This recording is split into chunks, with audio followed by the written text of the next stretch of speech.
ये भाई इजलास होते हैं, इजलास माइक ऑन करने वाला, ऑफ करने वाला, रिकॉर्ड करने वाला, असेंबली के अंदर बोलने वाला, उसके सारे इस इजलास को, ये जो इजलास थी, जो फुटेज मान लेने देना 1 मिनट के लिए शहबाज शरीफ साहब वजीर आजम 1 मिनट रुके तो सही। जमील 1 मिनट रुके, जमील 1 मिनट रुके, ये फुटेज चला दिया। अब देखें आगे सीटें खाली हैं। सब्सक्राइब करें और बेल दबाएं ताकि कोई खबर रह न जाए। तो किसी फरीक को सुने बगैर तो कोई इंटरिम ऑर्डर नहीं आ सकता, यहाँ पर तशरीह नहीं जारी हो सकती, यहाँ पर यह भी कहा जा सकता कि पार्लियामेंट का मामला है, वहीं पर ये डिसाइड होगा, वहीं पर देखा जाएगा।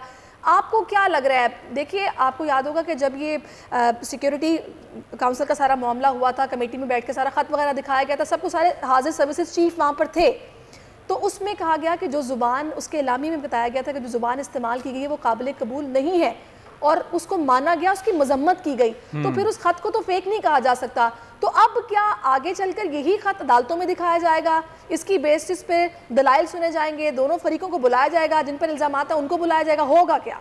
नहीं, मेरा नहीं ख्याल कि खत जो है वो पब्लिक किया जाएगा। हो सकता है चीज़ों से पाकिस्तान अगर ये मामला है तो वो खत अब दिखाया जाए, लेकिन इस वक्त जो राब्ता है हुकूमत का, माजी की हुकूमत कह दें, साबिका हुकूमत कह दें, अटॉर्नी जनरल मौजूद हैं अभी, खालिद जावेद खान साहब, अटॉर्नी जनरल जब तक इस्तीफ़ा नहीं देंगे वो मौजूद रहेंगे, और वो उन्होंने कुछ बयानात ऐसे दिए हैं जिसकी वजह से मामला संजीदा है। जहाँ तक मामला है, जमील फारूकी ने बहुत अच्छी तरह एक्सप्लेन किया है इस वाले मामले को कि सुप्रीम कोर्ट जो है पार्लियामेंट की चीज़ों को पिक नहीं करता और बार बार रेफर करता रहेगा भाई आपका अपना मामला है। लेकिन कुछ स्टेटमेंट ऐसे दे दिए थे जिनमें से एक खालिद जावेद खान का स्टेटमेंट था कि हम वोटिंग करवाएंगे, वोटिंग होगी, हुकूमत वोटिंग करवाएगी, तो सुप्रीम कोर्ट पूछ सकती है कि आपने ये बातें कही थी तो आपने वोटिंग नहीं करवाई, आपने यकीन दिलाया था बाहर लाखों लोग जमा नहीं होंगे, ये जितने भी मेंबर्स हैं अंदर जाएंगे, कारकुनान किसी को रोकेंगे नहीं और ये अंदर जाके वोट कर सकेंगे और किसी भी मुनहरिफ मेंबर के खिलाफ कुछ नहीं होगा। कोई याद होगा ये सारी चीजें थी। तो जब अटॉर्नी जनरल ने ये बात सुप्रीम कोर्ट में कही तो उसके बाद ये गारंटेड हो गई थी कि भाई वोटिंग जरूर होगी। अब जो नया सिनेरियो है जिसका आप खत का हवाला कर रही हैं, और नेशनल सिक्योरिटी काउंसिल के अंदर इस बात को जिस अंदाज के अंदर संजीदा लिया गया और धमकियों को लिया गया, उसके बाद एक नया सिनेरियो खड़ा हुआ। जाहिर है कि जब आप नेशनल सिक्योरिटी काउंसिल के अंदर आप कोई चीज़ को इतना संजीदा लेते हैं, उसके ऊपर एक बयानिया जारी करते हैं और फिर आप नुमाइंदे को बुलाते हैं अमरीकी और उसको खत दे देते हैं वजारत खारजा, तो फौज ने, सिक्योरिटी काउंसिल के लोगों ने तो अपना काम कर दिया, उन अफसरान ने, उन अहदेदारान ने वो अपना काम कर दिया। अब मामला था कि वजीर आजम पाकिस्तान अपना काम कब करेंगे। सवाल ये उठ रहा था कि भाई अगर ये गद्दार हैं और ये साजिश में हैं तो भाई आप तो चीफ एग्जीक्यूटिव है, आप कंटेनर पे थोड़ी खड़े हैं, आप एक्शन लेना।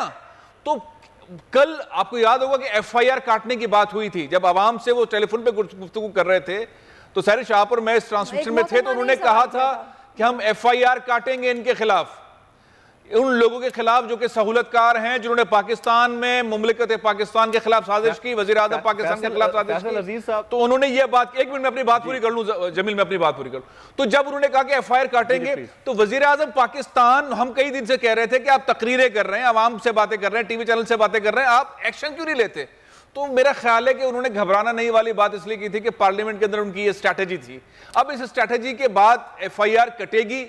जो FIA वाला मामला था, शहबाज शरीफ साहब वाला जो केस था, उस पर हुकूमत चली गई थी, कल डेट लगी हुई है, उनकी जमानत कैंसिल होती है तो शहबाज शरीफ साहब तो अंदर हो जाते हैं। तो सिनेरियो जो है वो स्ट्रैटेजी बड़ी ठीक ठाक इमरान खान और उनके एस्टैब्लिशमेंट ने बनाई हुई थी, बनाई हुई है, अभी भी आगे आने वाले बहुत सारे सिनेरियो ऐसे हैं। लेकिन इस चीज को तो हमें तस्लीम करना चाहिए एज ए कौम कि पाकिस्तान के वजीर आजम को धमकी दी गई, पाकिस्तान की नेशनल सिक्योरिटी काउंसिल के अंदर उसको तस्लीम किया गया, दफ्तर खारजा ने उसके ऊपर एक्शन लिया और वजीर आजम की अलग स्ट्रैटेजी थी। अब वो कहते हैं कि FIR कटवाएंगे, तो FIR कटेंगी तो क्या होता है?